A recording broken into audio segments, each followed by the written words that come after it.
Hello दोस्तों, स्वागत है आपका हॉरर स्टोरीज बाय सागर यूट्यूब चैनल पर। आज मैं आप सभी के लिए लेकर आ गया हूँ जिनजादा और वो मासूम लड़की की कहानी का पार्ट 5 यानी कि 5वां भाग। अगर आपने इस कहानी का चौथा भाग नहीं सुना है तो डिस्क्रिप्शन में आपको चौथे पार्ट का लिंक मिल जाएगा और बाकी सभी पार्ट्स का भी लिंक मिल जाएगा अगर आप ये कहानी पहली बार सुन रहे हो।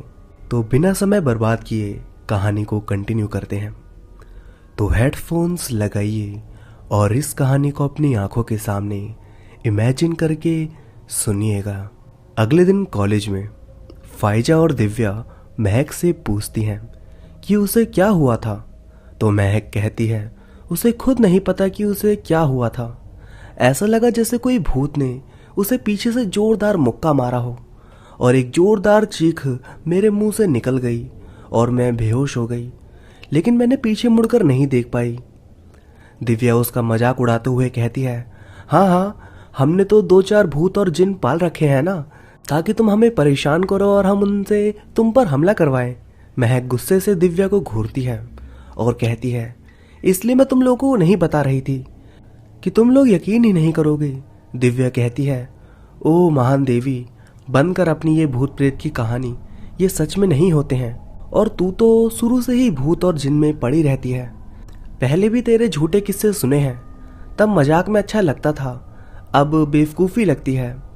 सच सच बता, किस बात की टेंशन है तुझे और क्या सोच रही है तू? तभी फाइजा उससे अचानक से सवाल करती है, महक, क्या भूत और जिन सच में होते हैं और ये क्या करते हैं? फाइजा के ऐसे अचानक से सवाल पर दिव्या उसे चौंक कर देखती है और महक भी उसे देखती है। फिर दिव्या कहती है, फाइजा तू भी इसकी बातों में आ गई?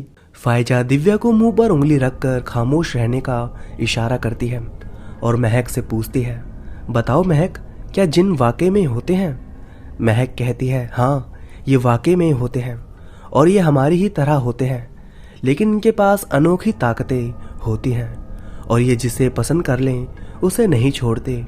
ये उसके साथ रहने लगते हैं और फिर उसे अपने होने का एहसास कराते हैं, फिर उसके सामने आ जाते हैं और उसे अपने साथ चलने को मजबूर करते हैं। मेरे पड़ोस में आयशा नाम की एक लड़की पर एक जिन का साया था। वो उसे बहुत परेशान करता था, उसके साथ गलत हरकतें भी करता था और कहता था कि उससे शादी करेगा और उसे अपने साथ ले जाएगा। वो बहुत कमज़ोर हो गई थी और काफ़ी चुप चुप भी रहने लगी थी।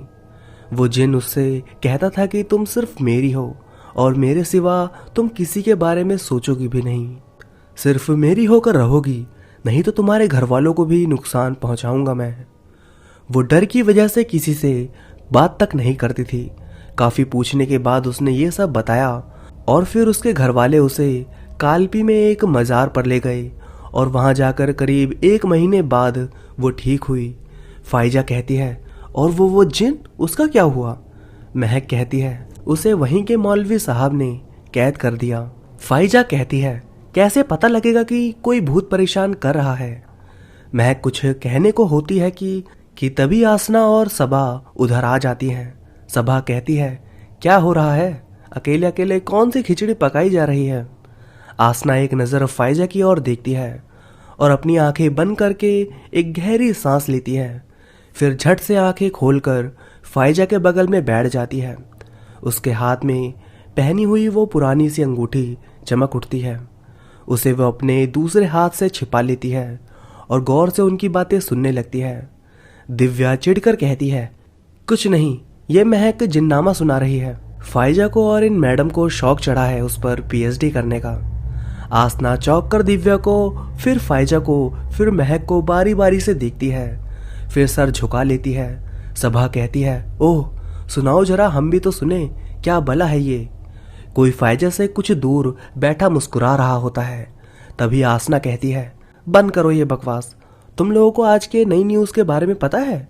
दिव्या चौंक कर कहती है, कौन सी नई न्यूज़? आसना उसे घूरते हुए कहती है, तुम क्लासमेट हो और फिर भी नहीं पता? दिव्या ना में सर हिलाती है। तब वो सबा की तरफ इशारा करती है तो सबा कहना शुरू करती है, कल कुछ नए स्टूडेंट्स आने वाले हैं अपने कॉलेज में और तुम्हारी क्लास का ग्रुप उनका वेलकम करेगा और वो पर्यावरण से जुड़ी नई चीज़ें बताएंगे और फिर वो सब दूसरी बातों में मगन हो जाते हैं। यूपी औरैया, अजितमल शमशान। रात के 1 बजे शमशान में काफी सन्नाटा था। हल्की हल्की हवा चल रही थी। कुछ चमगादड़ों के बोलने की आवाज और कुछ झिंगुरों के बोलने की मिलीजुली आवाज उस माहौल को और भी डरावना बना रही थी। शमशान में एक अधजली लाश थी जो चिता के बुझ जाने के बाद जमीन पर जली सी पड़ी थी। उनसे बहा हुआ रक्त के जलने की बू हवा में साफ महसूस की जा सकती थी और वो देखने में काफी भयानक लग रही थी। उसकी पूरी चमड़ी मानो जलकर गायब हो चुकी थी। काले हो चुके मांस के भीतर की हड्डियां दिख रही थी जो कि जगह जगह से काली हो चुकी थी। उसकी आंखें फूट चुकी थी और उनमें से गाढ़ा द्रव्य बह रहा था। वो लाश ऐसे ही उस तांत्रिक के सामने पड़ी थी और वो तांत्रिक अपनी साधना में लीन कुछ मंत्र पढ़े जा रहा था। काफी देर मंत्रोच्चारण के पश्चात उसने एक झटके से अपनी आंखें खोल दी। उसके सामने आग जल रही थी जिसके आसपास कई मानव कंकाल पड़े थे जो उसने कुछ देर पहले अपने झोले से निकाले थे। उसके बाल खुले हुए थे और हाथ में एक मानव कंकाल की खोपड़ी थी। वो उसे लेकर कुछ बुदबुदा रहा था और उससे कुछ ही दूर वो लाश पड़ी हुई थी और वहीं कोई और भी था जो शमशान के बाहर एक पेड़ की ओर में छिपकर ये सब देख रहा था और डर के मारे पसीना पसीना हो रहा था। लेकिन वो जानना चाहता था इसके पीछे के राज को और इसके साथ ही उसकी आंखें फटी की फटी रह गई जब उस तांत्रिक ने उस खोपड़ी के ऊपर कुछ मंत्र फूका और वो लाश उठकर बैठ गई। राफिया का कमरा, रात के 2 बजे के लगभग।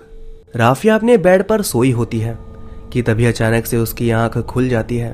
वो चीख उठती है और वो पसीने में बुरी तरह से भीगी हुई थी और उसने फिर से वही तांत्रिक वाला ख्वाब देखा था जिसे देखकर वो बेहद डरी हुई थी। उसने तय किया कि वो इस बारे में कल करण से जरूर बात करेगी। आखिरकार करण उसका बचपन का दोस्त है और तभी अचानक उसे खिड़की के सामने एक काली बिल्ली की परछाई दिखाई देती है। वो अपने बिस्तर से जरा सा उठकर देखती है तो नाइट बल्ब की हल्की सी रोशनी में उसे वो साफ नजर आ जाती है। वो सोचती है कि ये बिल्ली यहाँ कैसे। उसका कमरा फायजा के कमरे के ऊपर था तो तीसरी मंजिल पर एक खिड़की लगी थी जो कि बाहर खेत की तरफ खुलती थी। लेकिन इतनी ऊपर किसी जानवर का आना कैसे मुमकिन था। राफिया ने डरते डरते अपना कंबल हटाया और खिड़की के पास जाने के लिए उठी। वैसे ही उस बिल्ली ने नीचे छलांग लगा दी। इससे पहले कि राफिया खिड़की तक पहुंचती वो बिल्ली हवा में ही गायब हो गई। राफिया दौड़कर खिड़की तक आई और नीचे झांक कर देखने लगी कि आखिर वो बिल्ली कहाँ गई, लेकिन वहां कुछ न दिखाई दिया। राफिया ने गौर से देखा लेकिन दूर दूर तक सिर्फ अंधेरा ही था। राफिया ने फिर झट से खिड़की को बंद कर दिया और उस पर पर्दा डालकर अपने बेड पर वापस आ गई और सोच रही थी कि क्या हो गया है उसे। वो तो इतना नहीं डरती थी। फाइजा उसकी हंसी उड़ाएगी अगर उसे कुछ बताया तो। नहीं, फाइजा से मैं कुछ डिस्कस नहीं कर सकती। फिर जैसे ही वो सोने के लिए होती है वैसे ही उसे नीचे कमरे में कुछ गिरने की आवाज आती है। राफिया कहती है ये तो फाइजा के कमरे से आवाज आई, इस वक्त क्या हुआ उसे। और वो तेजी से नीचे सीढ़ी की ओर भागती हुई फाइजा के कमरे के बाहर पहुंचती है।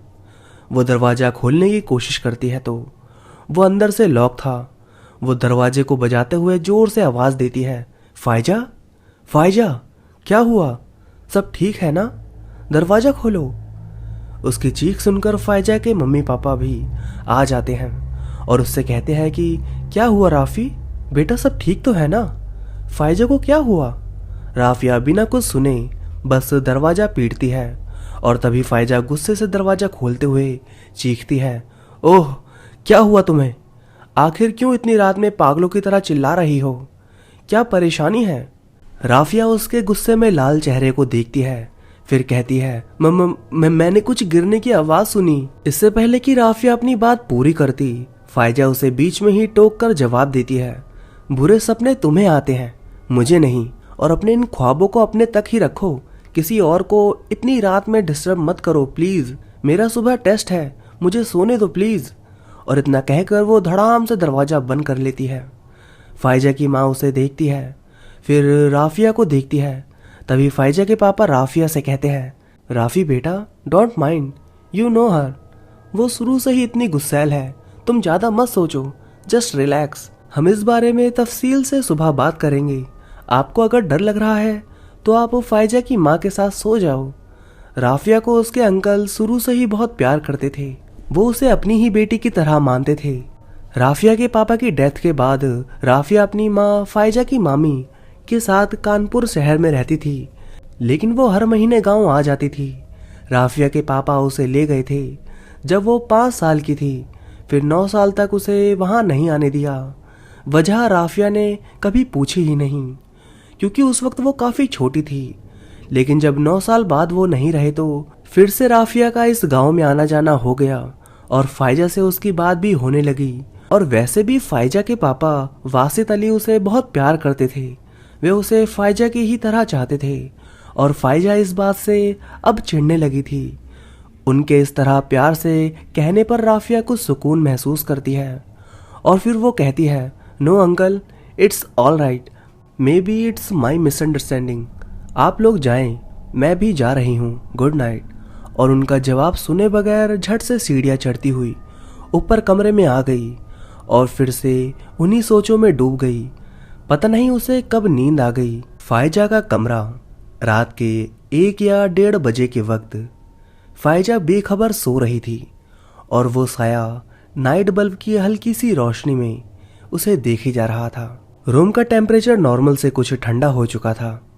उस साए के पैर हवा में 1 फीट ऊपर थे और उसके बड़े से पंख जमीन छू रहे थे और उसके इर्द गिर्द धीमी धीमी हल्की पीली रोशनी निकल रही थी और कमरे में एक हल्की सी नीली रोशनी जैसी 2 आंखें चमक रही थी, बिल्कुल फाइजा के बेड के करीब। तभी वो उसके करीब आया और उसने अपना एक हाथ फाइजा के चेहरे पर लाकर उसे छू कर देखा तो उसे एक अजीब से एहसास ने आ घेरा। उसने उसे सोते से ही बिस्तर से उठाकर उंगली के इशारे से सीधा किया और उसे गले लगा लिया। उसकी पकड़ इतनी मजबूत थी कि जैसे किसी ने बुरी तरह से जकड़ लिया हो। फाइजा डर कर घबरा कर अपनी आंखें खोल देती है। उसकी आंखें नींद से बोझल थी। वो बेमुश्किल देखने की कोशिश करती है और उसके गले लगकर वो देखती है कि उसके भयानक पंख हैं, लेकिन वो बहुत धुंधले होने की वजह से ठीक से दिखाई नहीं दे रहे। लेकिन उसके शरीर से निकलती हुई तेज गर्मी और उसकी तेज तेज होती सांसें मानो उसे पिघला कर रख दिया हो। फाइजा को कुछ समझ नहीं आ रहा था कि ये क्या है। उसने अपने दोनों हाथ मुश्किल से उस साए के सीने पर रखे और खुद को उससे दूर करने की कोशिश करने लगी। उसके हाथ उस साए के सीने पर बने अजीब से निशान से छू गए और उसके छूते ही वो निशान चमक उठा और वो साया एक हल्की नीली रोशनी से चमक उठा और फिर वो मुस्कुरा दिया। दरअसल वो उसके चोट के निशान थे जो उसे उस पेड़ से बांधते वक्त लगे थे और वो ठीक नहीं हो सकते थे जब तक कि उसे खोलने वाला खुद उसे ना छुए और उसकी खोई हुई ताकतें भी वापस आ जाती हैं। इसी के साथ फाइजा ने हल्के से आंखें खोलकर उसे देखना चाहा। वो खुद को बेजान सा महसूस कर रही थी। उसने उसका चेहरा देखना चाहा, लेकिन वो देख ना सकी। फिर उसने हल्के से अपनी आंखें बंद कर ली। वो साया उसको ऐसे ही थामे हुए कुछ देर तक खड़ा रहा। फिर उसे खुद से थोड़ा सा अलग किया और जैसे ही अपने चेहरे को उसके चेहरे के करीब लाया, फाइजा ने झट से आंखें खोल दी और उसे देखने की कोशिश करती इससे पहले कि वो साया हवा में गायब हो गया। और फाइजा जो कि हवा में झूल रही थी, एक झटके से जमीन पर धड़ाम की आवाज के साथ गिर पड़ी और बेहोश हो गई। वो साया फिर से उसके सामने आया और उसे देख ही रहा था कि तभी किसी ने जोर जोर से दरवाजा बजाना शुरू किया। उस साये ने एक नज़र फाइजा को देखा और फिर एक अजीब तरीके के साथ हाथ घुमाया और फिर दरवाजे की तरफ बढ़ गया। दरवाजे की तरफ बढ़ते हुए वो फाइजा का ही रूप ले चुका था और फिर राफिया से थोड़ी सी बहस के बाद वापस दरवाजा बंद करके फाइजा की तरफ आया और वापस से उसी चार्मिंग लड़के में बदल गया। फाइजा बेसुध जमीन पर पड़ी थी, इस बात से बेखबर कि उसने उसके सीने पर हाथ रखा था जो कि अब एक गवाही में बदल चुका था। फिर फाइजा को उठकर बेड पर लेटा दिया और मुस्कुरा दिया। फिर प्यार से उस पर हाथ फेर कर कहने लगा, तुम मेरी हो, सिर्फ मेरी। तुम्हारा शुक्रिया मुझे छूने के लिए। बहुत जल्द मैं अपनी सारी ताकतें वापस पा लूँगा और फिर ले जाऊँगा तुम्हें अपने साथ अपनी दुनिया में। बस कुछ दिन और सब्र करो मेरी जान, तुम्हें बस मेरा होना है, मुझसे दूर नहीं जा सकती तुम। तुम्हें बस अपने होशो हवास में एक दिन मुझे कबूल करना है बस। मैंने कितने सालों से तुम्हारा इंतज़ार किया है, लेकिन अभी मैं तुम्हारे सामने नहीं आ सकता, लेकिन बहुत जल्द आ जाऊंगा। और इतना कहकर उसने अपने सीने से लगा लिया एक बार फिर से। सुबह नाश्ते के समय फाइजा सोकर उठती है तो उसे कुछ याद नहीं होता। वो नॉर्मली बिहेव करती है और तैयार होकर नीचे आ जाती है। नाश्ते की टेबल पर सब पहले से मौजूद थे। फाइजा कहती है, गुड मॉर्निंग पापा। ये कहते हुए अपनी माँ की तरफ मुंह करके मुस्कुराते हुए सैंडविच की तरफ इशारा करके कहती है, माँ प्लीज़ जल्दी से मेरा फेवरेट सैंडविच मुझे दो ना, क्या सब यही खा जाएगी? और राफिया को चिढ़ाने की कोशिश करती है। राफिया जो कि रात वाली बात से अभी भी डिस्टर्ब होती है, उसे चौंक कर देखती है। उसके चेहरे पर सुकून देखकर कुछ सोचने लगती है। तभी फाइजा से पापा कहते हैं, फाइजा बेटा बाद में, पहले तुम राफिया को सॉरी बोलो। रात को लेकर जिस तरह तुमने बदतमीजी की उससे वो काफ़ी दुखी है। वो तुम्हारी हम उम्र है, तुम्हारे साथ ही पली बड़ी है, फिर भी तुम उससे ऐसे बात करती हो। It's very bad. और फाइजा जो रात वाले वाक्य से बेखबर थी एकदम गड़बड़ा के बोलती है, क्या क्या सॉरी मैं बोलूं? आखिर क्यों, किस बात पर, क्या बदतमीजी की है मैंने, बताओ भी। फाइजा की माँ हैरान होकर पूछती है कि रात को जो कुछ भी तुमने किया क्या कुछ याद नहीं है तुम्हें? और बाकी सब भी हैरान होकर उसे देख रहे होते हैं। तभी फाइजा कहती है, ओह प्लीज मम्मा, आप सब ऐसे मत देखो मुझे, बुरे सपने इसको देखने की आदत है, मुझे नहीं। और वैसे क्या हुआ था रात को? फाइजा के मुंह से फिर से वही बात सुनकर राफिया अब काफी चिढ़ चुकी थी और वो फिर गुस्से से बोलती है, हाँ हाँ आते हैं मुझे तो, तुम तो बड़ी बहादुर हो ना, तो जाओ और सबसे लड़ मरो। और इतना कहकर वो नाश्ते की टेबल से उठकर अपना बैग उठाकर बाहर निकल जाती है। लेकिन कोई था जो उसके इस कदर कहने पर राफिया को घूर कर देख रहा था। उसने एक इशारे से हाथ घुमाया, लेकिन ये क्या, कुछ नहीं हुआ। उसने गौर से अपने हाथ को देखा, फिर से वही अंदाज में हाथ घुमाया, पर इस बार भी कुछ नहीं हुआ। वो उसे जाता हुआ गुस्से में देखता रहा, फिर गायब हो गया। राफिया भी तब तक गेट से निकल कर जा चुकी थी। फाइजा ने कंधे उचकाए और अपना सैंडविच उठाकर दांतों में दबाया और दोनों हाथों से फोन चलाते हुए ऊपर रूम में चली गई। उसके माँ बाप उसे इस तरह से जाता देखकर उसके बारे में बात करने लगे और कुछ देर बाद फाइजा के पापा ने फाइजा की माँ से कहा, नहीं नहीं ये नहीं हो सकता, उस बात को 15 साल बीत चुके हैं, मुझे नहीं लगता कि राफिया और फाइजा को याद भी होगा, और वैसे भी वो बच्ची थी उस वक्त। फाइजा की माँ कुछ परेशान होकर कहती हैं, और वो उस लड़की का क्या हुआ जिसे वो ले गए थे, क्या आपकी बात हुई उनसे? फाइजा के पापा ने ना में सर हिलाते हुए कुछ रुक कर बोले, मैं पता करवाने की कोशिश करता हूँ कि वो अब कहाँ है। हम उसे अपनी बच्चियों से दूर ही रखेंगे, खासकर राफिया से। राफिया खुशकिस्मत है कि वो हमारे पास है। वो ताबीज तो तुमने उसे दे दिया था ना? फाइजा की माँ, जी जी हाँ, लेकिन यह पता नहीं कि वो है उसके पास या नहीं, भाभी ने उसे पहनाया तो था। वासित अली कुछ सोचते हुए, तुम पूछना उससे। और इतना कहकर वो उठकर चले गई। फाइजा की माँ भी सिर हिलाती है और फिर उठकर किचन की तरफ बढ़ गई। राफिया जो कि सुबह सुबह मूड खराब होने की वजह से बहुत गुस्से में घर से निकली थी, अभी भी हाथ में मोबाइल लिए एक हाथ जेब में डालकर गुस्से में चलती जा रही थी। वो वही बातें सोचे जा रही थी और फोन चलाए जा रही थी। उसका ध्यान रास्ते पर नहीं था, उसे होश ही नहीं था कि वो कहाँ आ पहुंची है। वो तो बस अपनी उन्हीं सोचों में डूबी बस चले जा रही थी कि अचानक वो किसी से टकरा जाती है। जिससे वो टकराती है वो उससे दूर जा गिरता है। वो सर उठाकर देखती है तो सामने एक लड़का जमीन पर गिरा मुस्कुरा रहा होता है। वो झल्ला कर कहती है, अंधे हो क्या, देखकर नहीं चल सकते? और काफी गुस्से से उसे घूरती है। वो लड़का मुस्कुराया और बोला, आप शुक्रिया ऐसे बोलती हैं क्या? और खड़ा होकर अपने कपड़े झाड़ने लगता है। राफिया चिढ़कर देखती है और उससे कहती है, किस बात का शुक्रिया, क्या किया है तुमने आखिर? और सवालिया गुस्से भरी नजरों से उसे देखती है। वो लड़का फिर से मुस्कुराते हुए एक और इशारा करता है और कहता है कि अगर मैं सामने ना आता तो आप अभी वो सामने खड़े टैंकर से भिड़कर अपना सर फोड़ चुकी होती। राफिया उसे लड़के के ठीक पीछे देखती है तो वहां एक टैंकर खड़ा था जिसमें आगे की ओर बड़े नुकीले लोहे के सरिये लदे हुए थे, जिनमें से कुछ राफिया के सर की हाइट से बिल्कुल सटीक थे। राफिया अपनी गलती का एहसास होते हुए कहती है, ओह सॉरी, थैंक यू, और फोन जेब में रखकर दोनों हाथ जींस की जेबों में डालकर आगे बढ़ जाती है। वो लड़का मुस्कुरा देता है और उसे जाते हुए देखकर कहता है, अभी थोड़ा वक्त है, मैं और ताकत इकट्ठा कर लूं, फिर तुम्हें भी देख लूंगा।